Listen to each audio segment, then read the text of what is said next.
দেলো অলপ সোনকালে সহায় কৰিলে অলপ ভাল আছিল দুখীয়া মানুহ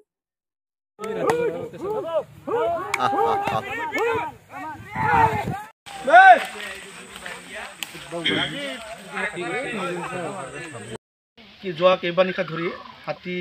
এইটো অঞ্চলত বাহৰ পাতি আছে কমেও ৫০-৬০টা বনৰীয়া হাতীৰ জাকেটাই সদায় সন্ধিয়া হোৱাৰ লগে লগে আমাৰ বৰনদী যি পুঠিমাৰী নদী আছে সেই নদীৰ পৰা ওলাই আহি আমাৰ জন অৰণ্যত প্ৰৱেশ কৰে আৰু প্ৰত্যেকটা নিশাই মানে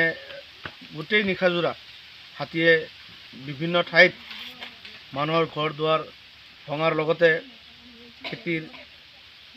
শস্য নষ্ট কৰি আছে তো যোৱা নিশাও ঠিক সন্ধিয়া ৫ বছৰ সন্ধিয়া হোৱাৰ লগে লগে যেতিয়া কিনকিনীয়া বৰষুণ চলি আছিলে এই অঞ্চলত হাতীৰ জাকেটা সোমায় হাতীৰ জাকেটাৰ পৰা এটা হাতী ফালৰি কাটি সোমাই আহে আৰু গোটেই নিশা ক'বলৈ গ'লে ৰাতি প্ৰায় ১:৩০-২ বজালৈকে হাতীটোৱে খুব অত্যাচাৰ চলায় আৰু এজন মানুহৰ ঘৰ ভাঙি তঞ্চ কৰে আৰু এই ক্ষেত্ৰত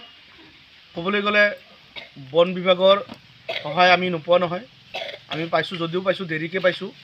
তথাপি পাইছোঁ আমি কিন্তু আজি হাতীখিনি আমি যেতিয়া গাঁৱৰ পৰা খেদি ফেলে আমি নদীত নমাই দিওঁ নদীত নমাই দিয়াৰ পিছত এই হাতীখিনিয়ে নদীত বেছি সময় থাকিব নোৱাৰে কাৰণ তাতে বহু কুঁৱাৰী আছে শিলৰ সেই কুঁৱাৰীবিলাকৰ পৰা হাতীবিলাকক JCB ককলেন লগাই হাতীবিলাকক আকৌ খেদি ফেলে পঠিয়াই দিয়ে আৰু হাতীখিনি সেইটো সময়ত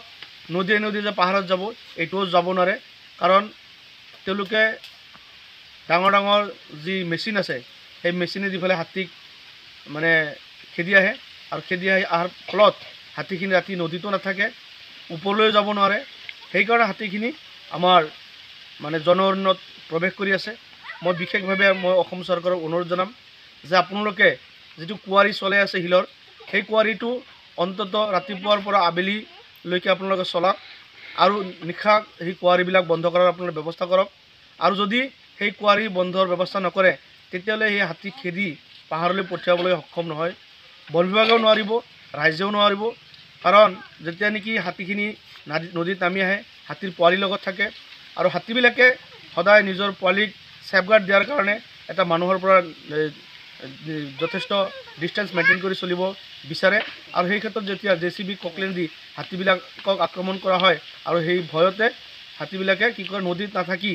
বা নদীত যিখিনি থাকিব লগা জেগা আছে জংঘল আছে ৰাতি তাতে নাথাকি জন অৰণ্যত প্ৰৱেশ কৰি মানুহৰ ঘৰ দুৱাৰ ভঙাৰ লগতে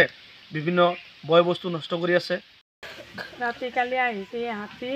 11টা বজাত আহি পেলাই আমাৰ ঘৰ চৰ ভাঙি চাঙি ধুই গৈছে আৰু হাতী কোন পিনে আহিছিল এইফালে ঘৰ ভাঙিছে না ঘৰ ভাঙি ফৰেষ্টাৰ আহিছিল নে নাই ফৰেষ্টাৰ আহিছে পিছত আহিছে আগত অহা নাই আগত আহিলে আমাৰ ঘৰগিলা থাকিলে হয় এতিয়া চৰকাৰৰ কি ক'ব খোজে কিবা সহায় দিব লাগিব আমাক